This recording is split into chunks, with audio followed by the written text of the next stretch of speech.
Fala pessoal, aqui quem fala é o Vini, sejam bem-vindos a mais um vídeo e este é mais um vídeo de resultados, dessa vez para repassar cada um dos resultados do UFC Colby Covington versus Joaquin Buckley. Lembrando que é a última edição desse ano de 2024, então o último vídeo de resultado já merece o seu like, né? Deixa o like aqui embaixo e bora falar de como foi esse UFC. Primeira luta da noite, tivemos na categoria peso palha a Piera Rodrigues enfrentando a Josephine Knudson. Quem venceu foi a Piera Rodrigues na decisão unânime. Uma luta com poucos golpes conectados no geral e muito tempo de controle, né? A Piera Rodrigues teve quase 10 minutos e meio de controle. Ela tentou 10 quedas e derrubou 8 vezes. Então a Josephine não conseguiu ali muito defender as quedas, não conseguiu evitar muito o controle e acabou aí sendo derrotada. Então Piera fez bem aí o seu jogo, né? O que ela costuma fazer. Na segunda luta no peso galo, a gente teve o Dave Grant contra o Ramon Taveras, uma luta com muitos golpes conectados, né? Realmente tivemos ali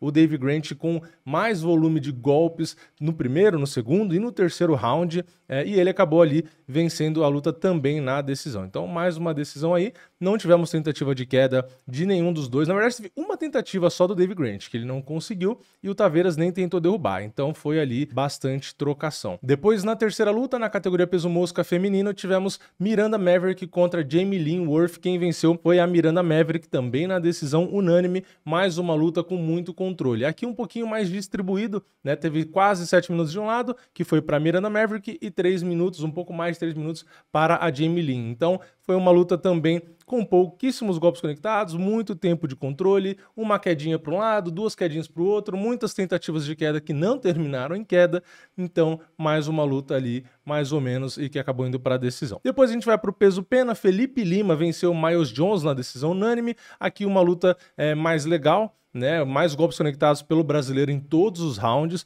O brasileiro também conseguiu ali 2 quedas, teve mais tempo de controle, estava muito rápido, muito explosivo, trocação muito boa, então o brasileiro mandou bem. Miles Jones não é um cara tão fácil, então eu achei que o Felipe aí foi muito bem, gostei da performance, tá bem demais, né? Depois, peso pena de novo, tivemos o Sean Woodson contra o Fernando Padilha. Aqui a gente quebrou a sequência de decisões, né, porque as 4 primeiras lutas foram todas para decisão. A gente teve o Sean Woodson contra o Fernando Padilha no peso pena, como eu já disse, e o Sean Woodson venceu por nocaute no primeiro round, faltando 2 segundos, né? Ele encaixou uma belíssima sequência de golpes e o Padilha foi sentindo e acabou ali sendo nocauteado. Então o Sean Woodson mandou muito bem, né? Não é um cara que tem, né, não chama muita atenção. O Fernando Padilha também não, né? São 2 caras medianos, estranhos, né? Pesos pena de quase 1,90, né? E o Sean Woodson, cabeçudo, inclusive, lá ele. E, enfim, ele conseguiu essa sequência, conseguiu essa vitória, mas foi legal a luta por conta do nocaute, mas nenhum dos dois chama muita atenção, né? Essa é a verdade. Depois, no peso leve, tivemos o Joel Álvares contra o Drakkar Klose. Quem venceu foi o Joel Álvares, que era bem favorito, conseguiu nocautear também no primeiro round, com 2 minutos e 48. Então aqui a gente já emendou mais um nocaute, foi muito bem, conseguiu ali também, passou um apertinho ou outro ali e tal, parecia que o Drakkar Klose estava forte, estava perigoso, mas o Joel conseguiu achar uma joelhada, depois ele conseguiu travar, parecia que ele ia para finalização, né? Mas ele foi golpeando ali, o Drakkar Klose sentiu, caiu mal ali e acabou sendo derrotado. Então, boa luta, boa vitória, nocaute também no primeiro round. Depois a gente vai para a próxima luta, peso leve. Tivemos o Michael Johnson contra o Ottman Azaitar. Quem venceu foi o Michael Johnson por nocaute. Mais um nocaute aí, né? Foi no segundo round com 2 minutos e 3. Ele inclusive ganhou bônus de performance, né? Ele encaixou a patada. Michael Johnson é um cara conhecido, né, por bater forte. Então, mesmo que não esteja mais no auge, ou um bom momento e tal, ainda assim ele tem punch, né? Não adianta, qualquer luta desse cara, ele é perigoso. Se ele encaixa, ele machuca lá ele de novo. O golpe, o soco, tô falando. E ele conseguiu aí então mais um belíssimo nocaute, bônus de performance merecido. É um cara que eu gosto de assistir, né? Às vezes faz uma lutinha ou outra chata, né? Quando ele começa meio morno demais, que até aconteceu uma certa parte aqui, mas quando ele decide trocar, decide colocar a mão pesada ali, né, para funcionar, acaba realmente muitas vezes conseguindo nocautear. Então, o nocaute foi legal. Depois, na próxima luta, meio pesado, o Navage Sterling, ou Sterling, sei lá, enfrentou o Tuco Tocos. Esse nome é engraçado, né? E o cara aí, amigo do Adesanya, o Navajo, o Navarro, ele conseguiu ganhar a luta ali na decisão, mas, cara, eu esperava mais, tá? Não que também esperasse muito, porque o cara começou agora, né? Tem poucas lutas e tal, mas, sei lá, eu esperava um pouquinho mais de agressividade e, enfim, eu esperava até que eu ia conseguir nocautear, no fim não conseguiu. Tuco Tocos não é um cara muito bom, por isso que eu achava que o Navajo ia vencer mais fácil, mas enfim, acabou ganhando a luta, beleza, né? Teve mais volume de golpe conectado durante toda a luta ali, teve muita tentativa de queda do Tuco Tocos que ele acabou defendendo e tal, mas, cara, uma luta abaixo do que eu esperava, né? Não só a performance do Navajo em si, mas a luta em si acabou sendo bem mais ou menos, né? Dois caras ali que precisam evoluir, né? Realmente falta qualidade ali, bastante, né, nos dois. Depois, no peso galo, Daniel Marcos venceu o Adrian Yanez, aqui já deu uma melhorada, foi decisão dividida, né? Já deu uma melhorada, os dois têm qualidade, né? A gente tem o Daniel Marcos ali em todos os rounds, botando mais volume de golpes, né? Realmente conseguindo se destacar, né? Ele também teve mais controle durante toda a luta, ele teve 2 quedas, não tomou nenhuma queda, então realmente foi uma luta legal, né? E tivemos aí a vitória para ele. A gente teve um 30-27, né, a favor dele, só que teve um 29-28 para o Adrian Yanez, né, que foi o Chris Lee que marcou. Mas enfim, luta legal, né, luta movimentada, gostei aí, né. Depois a gente vai para o meio pesado, Dustin Jacob contra o Vitor Petrino. Aqui quem venceu, infelizmente, não foi o brasileiro, né, o Dustin Jacob conseguiu aí o nocaute no terceiro round com 3 minutos e 44, inclusive ganhou bônus de performance e acho que é até merecido, porque o soco que ele acertou, o diretaço que ele acertou, realmente na câmera lenta ali foi impressionante, né? Aquele nocaute que parece replay do videogame, né? Que voa suor ali e, cara, incrível. Realmente um golpe perfeito no queixo, não tem como absorver aquele golpe. Tá? Então, o Vitor Petrino não tem culpa de não absorver. A culpa de tomar o golpe a gente pode dizer que tem, né? Porque, pô, deixou chegar ali, né? Não bloqueou, não conseguiu sair, enfim. É uma falha dele, aconteceu, infelizmente, né? Mas, realmente, a absorção não tem nem como julgar. Porque, cara, o golpe foi tão forte que ninguém, por mais que tenha queixo, não dá para absorver aquilo ali. Tá? Foi uma paulada, né? Então, realmente, o Dustin Jacob mandou bem demais. A luta tava morna, né? Assim, se for ver a quantidade de golpes significativos conectados no primeiro round, foram 10 para um lado, 12 para o outro, então não é muita coisa. No segundo deu uma melhorada, né? Teve 19 para um lado, 18 para o outro, né? Buscaram um pouco mais a luta, não teve muito tempo de controle ali, de luta travada. Teve tentativa de queda do Vitor Petrino, mas ele não derrubou, então a luta tava rolando ali, tava melhorando. Aí no terceiro round também já tava, né, no meio do caminho, né? Não tava tão pouco golpe contra o primeiro, mas não tava pegando fogo como foi no segundo, mas tava legal, né? E aí os dois são perigosos, acho que isso também acaba inibindo um de querer atacar demais o outro, porque se você tomar, acaba, e foi mais ou menos o que aconteceu. Então a luta foi boa, né? Parabéns para os dois, mas infelizmente aí o Vitor não conseguiu ganhar, né? Lutou bem, na minha opinião, não acho que fez nada de errado, é que realmente ali quem encontrasse o queixo do adversário primeiro ia ganhar, né? Então ficou os dois hesitando, o Dustin Jacob foi mais eficiente. Paciência, né? Acabou vencendo aí. Depois no peso mosca, aqui a gente chega, na minha opinião, no auge do evento, né? A gente teve muitos nocautes, como eu falei, bônus de performance, lutas legais e tal, algumas decisões mais ou menos, mas eu acho que a partir daqui foi muito bom, tá? A gente teve Manel Kape contra Bruno Silva no peso mosca. Manel Kape venceu por nocaute ali no terceiro round com 1 minuto e 57, uma performance sensacional do Manel Kape, tá? Ele lutou muito. E o Bruno, na minha opinião, sincera, não acho que ele lutou mal, tá? O Bruno lutou bem, né? A parte que ele lutou mal foi ficar dando golpe baixo o tempo inteiro ali, perdeu ponto por conta disso e, porra, é bizarro, né? Você faz uma vez, faz duas, faz três, aí tá de sacanagem também, né? Então, tirando esse vacilo de lado, eu acho que ele performou bem, mas, cara, ele deu azar de pegar o Manel Kape em um dia que tava virado no Jiraiya. O Manel Kape tava modo Super Saiyajin ali, o bicho tava encardido, rápido, forte, né, muito ágil, né, reflexo ali para sair do golpe, para atacar. Realmente ele tava ligadão, né? O cara entrou ali no 220, eu não sei o que ele fez, se ele recuperou peso bem, enfim, o cara entrou, tomou uma dose de café a mais ali, o bicho tava no 220 com muita qualidade. Chegou até o momento ali que ele tava tão confiante, a aura dele tava tão impressionante que ele começou a tirar sarro, né? Dançar ali e tal, fazer a provocação no meio dos rounds ali, conversando com o Dana White. Tipo, o bicho tava inspirado, tá? E ele já é muito bom. Então, assim, pegar esse cara quando ele tá iluminado como ele tava ali é complicado, né? Então o Bruno foi bem na medida do possível, durou ali até o terceiro round, mas não deu para suportar a sequência de golpes. Então o Manel Kape teve uma performance impressionante. Então é aquela coisa que eu falo, né? O Manel Kape tinha tido uma luta, fala o português claro, né? Não vou nem segurar a palavra aqui. Uma luta de merda contra o Muhammad Mokaev, né? Aquela luta eu fiz vídeo, falei um monte, fiquei puto com aquela luta porque foi uma luta de merda. Os dois realmente se provocaram pra caramba e na hora da luta ficou os dois ali só se medindo e nada aconteceu, né? E aí a galera no geral ficou puta com aquela luta e com razão. Mas agora ele fez o oposto.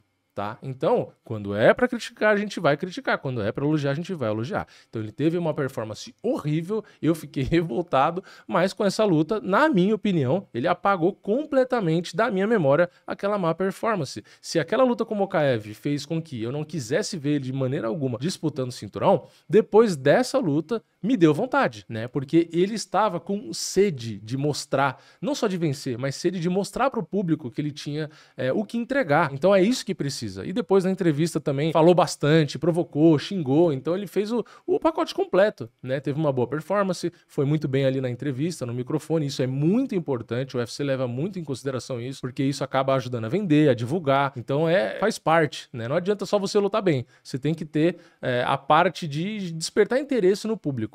Por algum motivo que seja, não precisa ser necessariamente falastrão, enfim, você tem que ter algo que desperte interesse, né? E ele conseguiu, na minha opinião, ir muito bem no microfone, falando ali, provocando, enfim, falando do jeito dele. Então, eu gostei bastante da performance, da entrevista. E, cara, sinceramente, o Pantoja já limpou a categoria. Também não tem muita opção. Então, é juntar a fome com a vontade de comer. O Manel Kape, na minha opinião, merece sim acabar disputando aí o cinturão, né? Depois desse nível de performance, eu acho que merece. E aquela coisa, né? Se ele conseguir ter este nível de performance com o Pantoja, cara, é no mínimo luta da noite, tá? No mínimo. Não acho ainda assim que ele ganha, tá? Eu acho que o Pantoja é mais completo, muito inteligente, então eu acho que o Pantoja tem jogo para anular, para segurar o Manel Kape, mesmo no nível desse de performance, mas é aquilo, o aviso de sempre, luta é luta.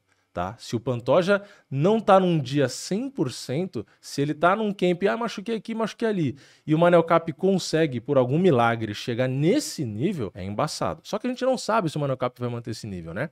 A gente já viu Cody Garbrandt, por exemplo, nunca vou esquecer, para mim uma das melhores lutas da história, ele fazendo aquela performance absurda contra o Dominick Cruz e a gente nunca mais viu ele rendendo daquele jeito, né? Não sei se o Manel Kape vai ser esse caso, né? Um dia iluminado e nunca mais luta nesse nível, mas se lutar é material sim para vencer a grande maioria da categoria, mas o campeão é embaçado, né? Então, vamos ver, mas eu gostei, né? Eu torço muito, sinceramente, para que ele tenha essa qualidade, né? Para que a gente veja boas lutas aí pela frente, mas ainda assim, eu acho que o Pantoja consegue ser mais embaçado do que isso. Mas vamos continuar aqui. Gostei muito da luta, como deu pra perceber. Na próxima luta da noite, categoria peso-pena, tivemos o Cub Swanson contra o Billy Quarantillo. Quem venceu foi o Cub Swanson por nocaute no terceiro round, com 1 minuto e 36, e os dois ganharam bônus de luta da noite, na minha opinião, merecido, né? Porque a luta foi muito boa. É aquela luta que tem todos os ingredientes para ser a luta da noite, né? Uma trocação franca, os dois se entregando, momentos ali de indecisão de quem tá bem, né? Porque o Cub Swanson tava bem, parecia que ia nocautear a qualquer hora. Aí do nada o Billy Quarantillo ficou melhor, parecia que ele ia ganhar, aí o Cub Swanson suportou, voltou e ele ficou melhor de novo. Então é aquela luta que você fica vidrado ali, né? Que você quer ver o que vai acontecer. Os dois tinham chance de ganhar e fica uma loucura, uma entrega. Então, pô, realmente vale aí o bônus de luta da noite. A gente teve o Cub Swanson com mais volume de golpe no primeiro e no segundo e um pouquinho mais de volume de golpe para o Billy Quarantillo no terceiro round, né? O Quarantillo tentou segurar um pouco o ímpeto, né, da trocação ali do Cub Swanson. Ele tentou 11 quedas, conseguiu derrubar só 3 vezes. Então o Cub Swanson conseguiu se livrar da maioria e o controle do Billy Quarantillo foi só de 2 minutos. Então o Cub Swanson conseguiu sair desse abafa, dessa tentativa de antijogo ali e conseguiu ser melhor no geral, né? Conectar mais golpes, machucar e conseguir aí, no final das contas, um nocaute, né? Então, performance muito boa. Cub Swanson, que é um veterano, deve talvez até parar já, né? Ele falou na entrevista ali que não sabe se vai continuar, se faz mais luta ou não e tal, mas ainda assim, pô, eu acho que ele merece os parabéns, né? Pela vitória e pela carreira no geral, né? Um cara sempre interessante de assistir, né? Um cara agressivo, um cara que não foge muito da luta, é meio sangue no olho, então é bem legal, né? E na luta principal a gente teve no meio médio o Joaquin Buckley contra o Colby Covington. Quem venceu foi o favorito Joaquin Buckley por nocaute também no terceiro round por 4 minutos e 42 segundos. Foi uma paralisação médica, né? Ele fez um corte no Colby Covington ali logo no comecinho da luta e aquilo acabou atrapalhando muito o Colby, né? Cai sangue no olho, etc. Fica preocupado ali, enfim, acaba prejudicando muito. Foi numa tentativa de queda, né? Pegou um upper ali, meio que acho que pegou mais a parte do dedão ali, parece uma parte meio que sem luva e meio que de raspão, enfim, bateu, cortou, então complicou muito a situação do Colby. E o Colby, cara, sinceramente, não vou nem falar que é só por conta do corte, tá? O Colby Covington, pra mim, de novo, não estava fisicamente como a gente já viu no passado, tá? Ele parecia já cansado, assim, cansado entre aspas, tá? Não é aquele cansaço de estar morto já, modo zumbi, não é isso que eu tô falando. Mas ele não parecia que tava esbanjando gás, não, né? E velocidade já não tem muita também, então conseguiu queda? Conseguiu, mas tipo, uma de 8 que ele tentou, né? O Buckley tava muito bem defensivamente ali, na questão das quedas. O Covington teve 3 minutos e pouquinho ali de controle? Teve, ficou ali no chão, né? Tentando dar uma segurada, porque tava apanhando demais, né? Na trocação, nos 3 rounds ali, o Buckley colocou muito mais golpe, os golpes com muito mais potência, o que já era esperado, porque ele é melhor, né? O Colby Covington não é bom na trocação, ele se vira e ele não tem punch, né? Então o jogo dele é pulmão e wrestling, né? Só que nas últimas performances ele não vem mostrando o wrestling do alto nível e nem o pulmão. Então aquilo pode ser a falta de ritmo, né? Como eu falei no vídeo de pré-evento, que era isso que faria com que ele não fosse favorito. Então, apesar de no papel, como eu disse, ele ser um excelente lutador, a falta de ritmo de luta e talvez a falta de motivação para treinar tá custando caro, né? Então a gente tá vendo, na minha opinião, um baita talento, que era o Colby Covington, simplesmente morrer, né, no MMA. Aí ele, beleza, a luta foi paralisação médica, ele podia suportar até o final, levar pra decisão, podia às vezes dar um jeito de ganhar por um milagre, vai saber, não tem bola de cristal, mas realmente ele sofreu, né, e o Buckley, como eu disse, era favorito por conta da fase. Então olha como é o esporte, né, se a gente volta um tempinho atrás, o Colby Covington não tava, assim, não dava nem pra falar Buckley na mesma frase do que você falar Colby Covington, né, o Covington tava no topo, disputando o cinturão, e o Buckley tava lá atrás, né? Então, para ver como é o esporte, a gente tem um cara aqui sem ritmo, começou a perder, não sei o quê. Mesmo assim, o UFC tenta ajudar, bota para disputar cinturão, ainda dá uma moral do caramba, né? Que às vezes nem devia. E o Buckley foi conquistando seu espaço, foi ganhando aqui, ganhando ali, ganhando aqui, ganhando ali. E agora os dois se enfrentaram e o Buckley teve a oportunidade de pegar um cara que tem nome, que é conhecido, que é bom e conseguiu ter uma belíssima vitória. Então, o Buckley tá de parabéns. E aqui eu acho que foi uma junção, né? Na minha opinião, é o Covington caindo, descendo, rendendo menos, né, em decadência, nitidamente. Aí eu achei que ele ia tentar reverter, mas para mim continua caindo aí. E o Buckley subindo, né? Então, na minha opinião, o Buckley é um cara que tava lá embaixo de qualidade, tava vindo evoluindo de pouquinho em pouquinho e, pô, mostrou que tá com muita qualidade, evoluiu muito. E o Covington é um cara que tava lá em cima para mim, muita moral, muito bom e só tá caindo, né? Então, não adianta. Se não tem ritmo de luta, é complicado. Então, eu acho que o Colby Covington e o próprio Paulo Costa, né, o Borrachinha, me lembra mais ou menos a mesma coisa. São dois caras que, na minha opinião, têm muito potencial, que não é explorado por falta de lutar, né? Não é aqueles caras que fazem 2, 3, 4 lutas no ano e que tá ali o tempo todo motivado, querendo lutar, querendo subir e tal.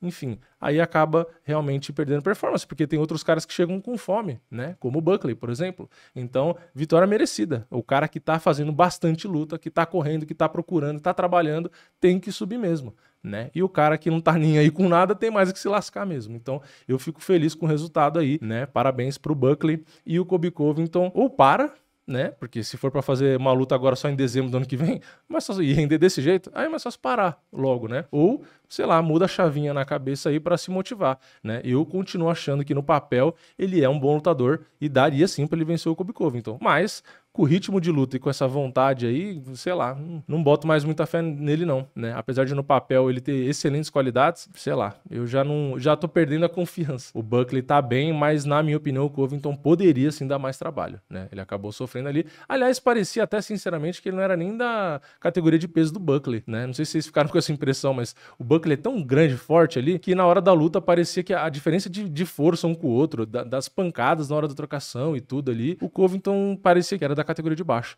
mas é isso, né? No geral, esse foi o último evento do ano. Eu gostei do evento, né? O começo foi mais ou menos, né? Você fica naquela, puta, não tem muita luta legal no card, umas lutas meio chatas, você fica meio...